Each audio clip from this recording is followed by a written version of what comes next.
चाहे तुमने अपने शक्ति चक्र को विकसित करके कितनी भी शक्तियां हासिल की हो, इससे मुझे कुछ फर्क नहीं पड़ता है। आज मैं तुम्हारे हर एक दांव का तोड़ लेकर आया हूँ। मेरी ये सेना तुम्हारे हर एक बार का मुंह तोड़ जवाब देगी। आसमान पूरी तरह से लाल था। आसपास के पेड़ पौधों की टहनियों पर पत्तियां नहीं लगी थी, बल्कि उनके बजाय पेड़ों की टहनियों पर एक हरे रंग की आग जल रही थी, जिसे देखकर ऐसा लग रहा था कि मानो ये अपने आप में एक अजीब सी शक्ति लिए बैठी है। देखने में ये दुनिया पृथ्वी से बिल्कुल अलग थी, जो अपने आप में बहुत से राज छुपाए हुए थी।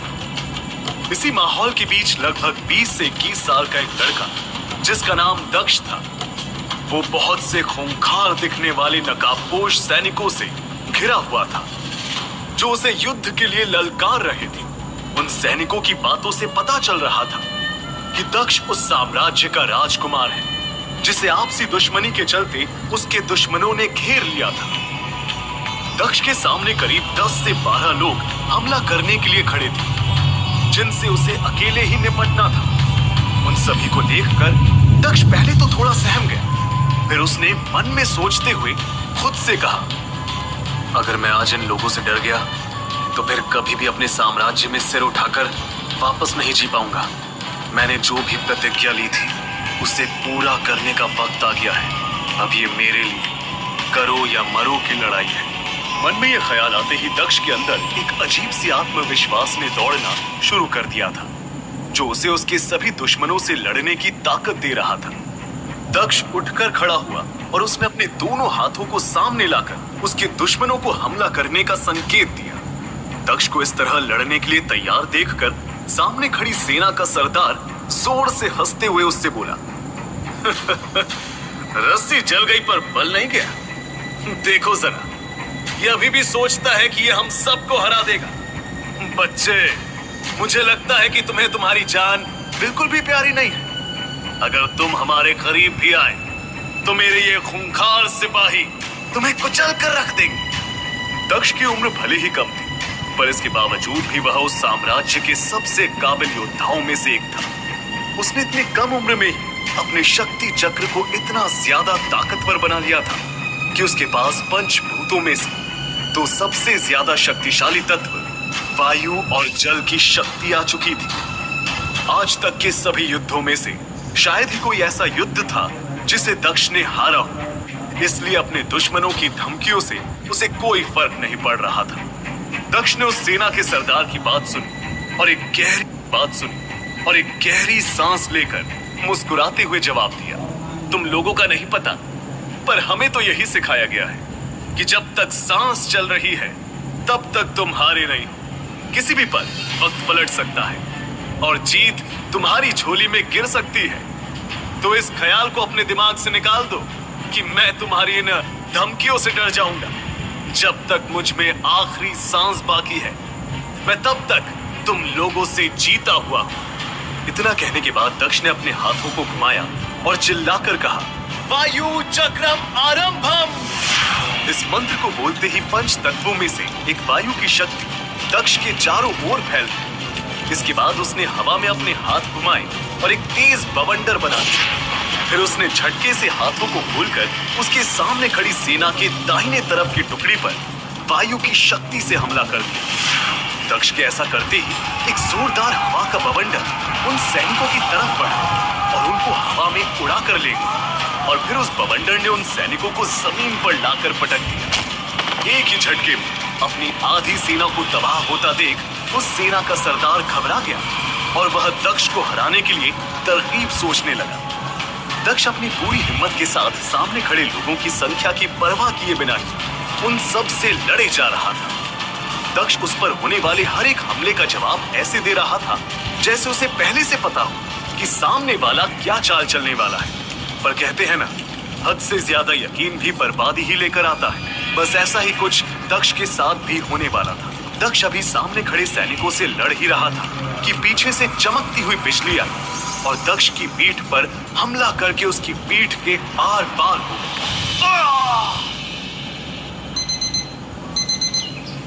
आजकल पता नहीं मुझे इतने अजीब सपने क्यों आ रहे हैं और ये दक्ष न जाने कौन है। जो आज तीसरी बार मेरे सपने में आया था। पर आज भी मैं ये नहीं जान पाया कि उस हमले के बाद दक्ष का क्या हुआ। आज भी मेरी नींद गलत वक्त पर ही खुल गई। अलार्म क्लॉक के बजते ही कबीर की नींद खुल गई और वो अपने सपने से बाहर आ गया। उसे समझ नहीं आ रहा था कि उसके सपने में बार बार आने वाला ये शख्स जिसका नाम दक्ष है वो आखिर है कौन, और उसके आसपास दिखने वाली ये दुनिया असलियत में है कहाँ। वो भी अपने सपने के बारे में जानना चाहता था, पर फिर उसने सोचा कि ये सब बस उसकी इमेजिनेशन है और फिर वो अपने काम में लग गया। अगले ही पल उसने आंखों को मलते हुए घड़ी की तरफ देखा और जल्दबाजी में बोला, शिट, मुझे लगता है मैं आज फिर इंटरव्यू के लिए लेट हो जाऊंगा। मेरे पास ज्यादा वक्त नहीं है, मुझे जल्द से जल्द तैयार होकर कंपनी पहुंचना होगा। दिल्ली में रहने वाला 25 साल का कबीर एक होनहार स्टूडेंट होने के बावजूद भी बेरोजगार था, जिस वजह से घर की जिम्मेदारी और सोसाइटी के प्रेशर के चलते जल्द से जल्द जॉब पाना उसकी मजबूरी बन चुकी थी। इसलिए वो किसी भी हाल में इंटरव्यू को मिस नहीं करना चाहता था। वो जल्दी से बेड से उठा और तैयार होकर कंपनी के लिए निकल गया। कबीर दिल्ली के जमुना बार इलाके में रहता था और उसे इंटरव्यू के लिए गुड़गांव में बने एक मल्टीनेशनल कंपनी के ऑफिस में जाना था, जिसमें उसे काफी वक्त लगने वाला था। दिल्ली के ट्रैफिक से जूझते हुए कबीर फाइनली कंपनी के ऑफिस में पहुंचा और फिर उसका इंटरव्यू शुरू हो गया। कबीर से जो भी सवाल पूछे जा रहे थे वो उनका कॉन्फिडेंटली जवाब दे रहा था। इंटरव्यूअर भी कबीर के इन जवाबों से काफी ज्यादा इम्प्रेस्ड था। 45 मिनट तक चले इस इंटरव्यू के बाद इंटरव्यूअर ने कबीर की तरफ हैंडशेक करने के लिए हाथ बढ़ाया और उससे कहा, congratulations mister Kabir, you are selected.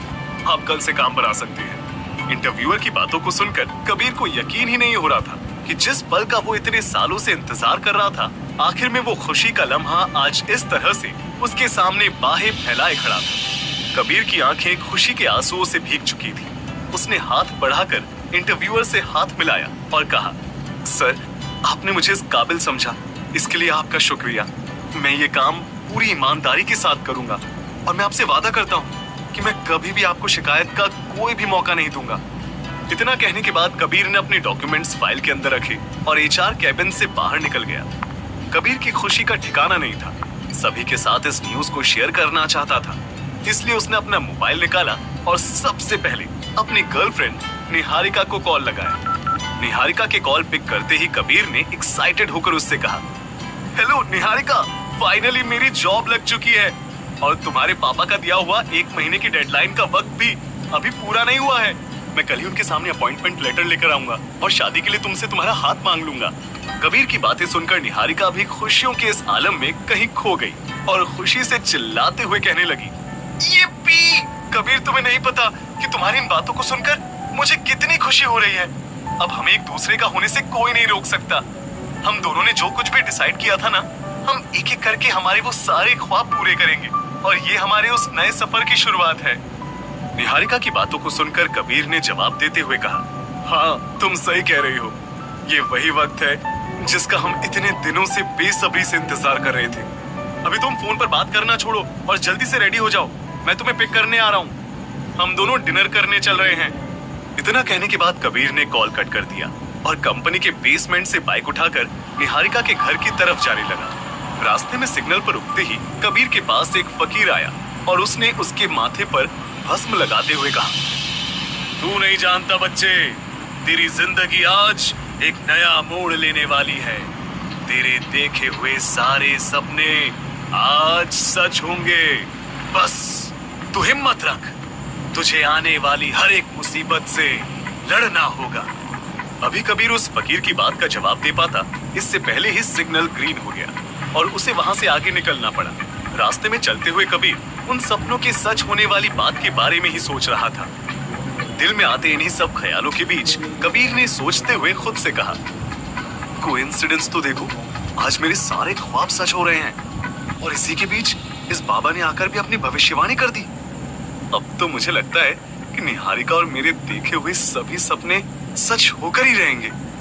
Kabir अपने आने वाले कल को लेकर बहुत ही ज्यादा पॉजिटिव था, मगर वो कहते हैं ना, कायनात आपकी सोच के मुताबिक नहीं चलती।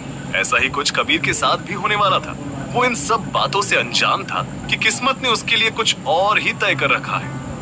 अपने होठों पर मुस्कान लिए कबीर निहारिका के घर पहुंचा और उसे गले लगा लिया। इसके बाद वो दोनों बाइक पर बैठकर पास में मौजूद रेस्टोरेंट की तरफ निकल गए। रेस्टोरेंट में पहुंचकर उन दोनों ने कैंडल लाइट डिनर किया और अपने आने वाले कल को लेकर सपने सजाते हुए कुछ रोमांटिक बातें की। डिनर खत्म होते ही वो दोनों रेस्टोरेंट के बाहर बने फुटपाथ पर टहलने लगे। इतने में ही एक चोर आया और निहारिका का बैग छीनकर भागने लगा। कबीर उसे पकड़ने के लिए उस चोर के पीछे भागा।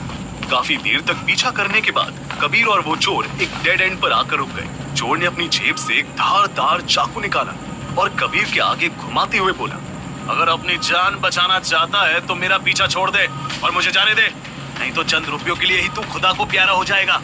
मुझे नहीं लगता तो जैसा समझदार आदमी अपनी जान की कीमत इतनी सस्ती आंके, इसलिए आखिरी बार तुझसे कह रहा हूँ, मुझे जाने दे।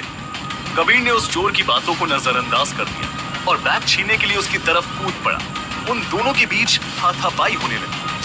इतने में ही उस चोर ने चाकू निकाला और कबीर के पेट के अंदर घुसा दिया। अचानक हुए इस हमले की वजह से कबीर के मुंह से एक जोरदार चीख निकल गई। चाकू का वार इतना गहरा था कि उसके लगते ही कबीर का पूरा शरीर खून से लथपथ हो गया था। हमला करने के बाद वो चोर कबीर को धक्का देकर वहां से भाग गया। अपनी उखड़ती हुई सांसों के साथ कबीर उस चोर को जाते हुए देख रहा था और धीरे धीरे अपनी जुबान से बस एक ही नाम रटे जा रहा था, निहारिका, निहारिका। जब आपका शरीर ही आपका साथ ना दे तो आपकी हिम्मत क्या ही कर सकती है। धीरे धीरे कबीर की हिम्मत ने भी जवाब दे दिया और उसकी आंखों के सामने अंधेरा छाने लगा। देखते ही देखते कबीर की आंखें बंद हो गई। अचानक ही कबीर की आंख खुली और उसने अपने आसपास का मंजर देखा, जिसे देखते ही कबीर पूरी तरह से हैरान हो चुका था। ये सब क्या है? ये तो बिल्कुल वैसा ही है जैसे मैंने सपने में देखा था। मैं ये किस दुनिया में आ गया हूं? और ये मेरी बॉडी को क्या हुआ? ये अचानक इतनी कैसे बदल गई? चाकू के हमले के बाद कबीर को क्या हुआ था?